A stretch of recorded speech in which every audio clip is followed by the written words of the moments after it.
shows the 12 signs.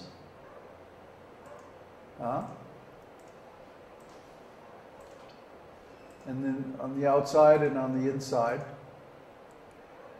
And then and then here are the, I can't think, Rashis. The kirtans always wipe out my left brain. I don't know why. And then we have the 27 nakshatras, and then we have other things around the outside. Anyway, this is just to give you an idea of how the Vedic mind can put a bunch of things together like this into a system. So it combines intellectual rigor and actually genius at seeing the patterns in time and nature with spiritual sensibility derived from our devotional practices, such as chanting and so forth. The whole purpose of which is to see how God's energy is coming through the different patterns in time. Remember, we said time is a fractal. Well, what is the shape of that fractal? And this diagram and diagrams like it give us some idea of how all these different periods of 12, 27, 48, and so on can all fit together. So we'll be going into that a little bit and talking about the system of the Vedic calendar. Now, the Vedic calendar has several parts, and these are all known together as the Panchanga. Pancha means 5, and Anga means limbs or parts. Okay, so the 5 parts of the lunar calendar are what we're going to be studying at the end of this. But first we have to do some background. Guess what? On the cycles of the moon.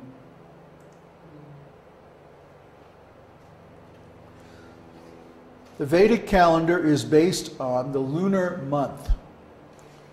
The Western calendar is based on the solar month. Well, there's a place for the solar months, but that's not a complete picture of what's going on. A lot of things are driven by the moon. So many things, in fact, that the Vedic horoscopes, Jyotish, give more importance to the position of the moon and the qualities of the moon's movements than they do to the sun. Now, in general, a lunar month is the time that it takes the moon to complete one orbit of the Earth. And like the other planets, the moon moves from west to east along the zodiac. But the moon never moves retrograde. The moon and the sun never go retrograde. All the other planets do. All the other planets have retrograde motion at different times. There are 3 kinds of lunar months: synodic, sidereal, and nodial. And they're all used for different purposes in Vedic astrology. So first let's look at the synodic month. Anyone ever run into this word before, a synod? A synod is a meeting or assembly of bishops in the Christian church. When the bishops meet together, that's called a synod. Yeah.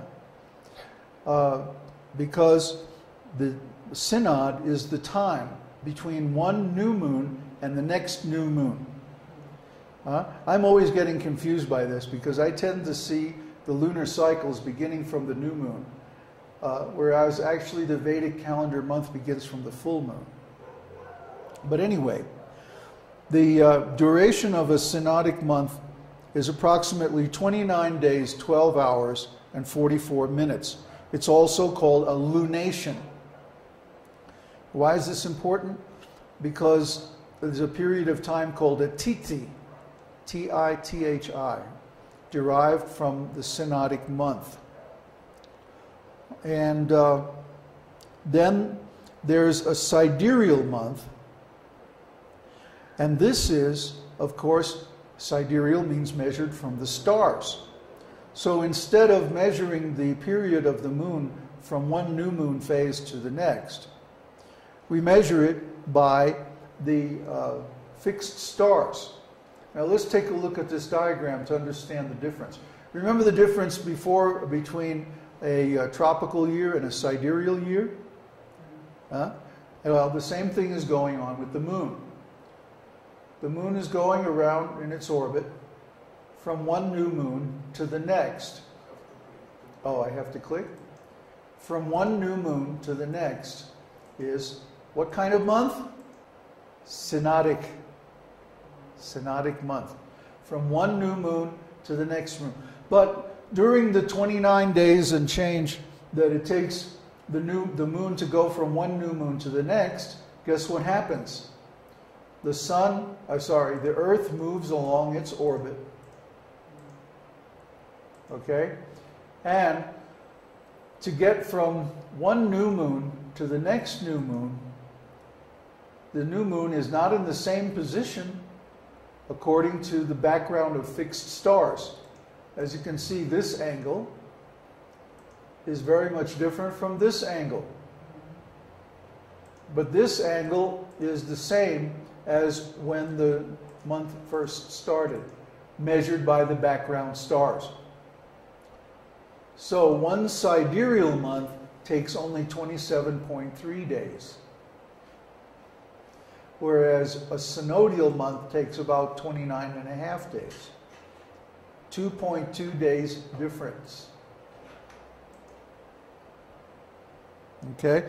Why is that important? Because the moon's position in the Jyotish chart is measured according to the stars, not according to its phase. So you say, you know, somebody has a moon in Aries, or somebody has the moon in Taurus, or something like that. That's measured according to the fixed stars. The phase of the moon is a completely different measurement, and that's by its relation or angle to the sun. And that's how tithis are determined. So tithis are derived from the synodial month, whereas the moon's position in the astrological chart is derived from the sidereal month. Okay, the next figure shows the nodical month. Well, what is the node? There are two nodes of the moon. The ascending mode, called Rahu, and the descending mode, called Ketu. Nodes of what? Well, it's when the lunar orbit crosses the ecliptic. The moon's orbit is inclined. I think this is exaggerated. I think it's only about 5 degrees or 9 degrees. No more than 9 degrees inclination. So this drawing is a little bit exaggerated, so you can see, get the conception of the geometry. So when the moon's orbit crosses the plane of the Earth's orbit, which is the ecliptic, that's either the descending node, if it's going from north to south, or the ascending node, if it's going from south to north.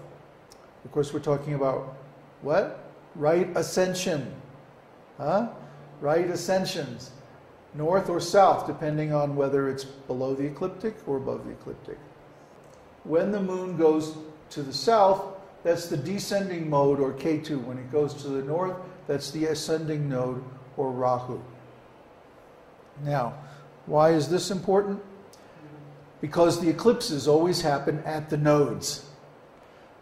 Lunar and solar eclipses always happen at the crossing of the Earth's orbit by the moon. When the moon is behind the Earth, then there's a lunar eclipse possible. When the moon is in front of the Earth, then solar eclipses are possible. They don't always happen, though, because the way these things move, they don't always line up exactly. The sun and the moon are approximately the same diameter as viewed from the Earth. One of those funny coincidences. Yeah, we say coincidences. Actually, there are no coincidences. Everything is planned. Everything is designed by God. So he designed it so that the moon and the sun are about the same apparent size. about half a degree. So they actually have to come, they have to be lined up pretty exactly to have an eclipse. Right now we're just building up the background, huh? And then we'll work up to the big picture. Okay? Now, as you notice, the moon moves around the earth this way. The earth moves around the sun this way. So guess what? The nodes move or appear to move. Remember, they're just points. There's nothing actually physically there. But they appear to move around this way. In other words, backwards from the usual motion of the planets in the sky. Another way to say this is that the nodes are always retrograde.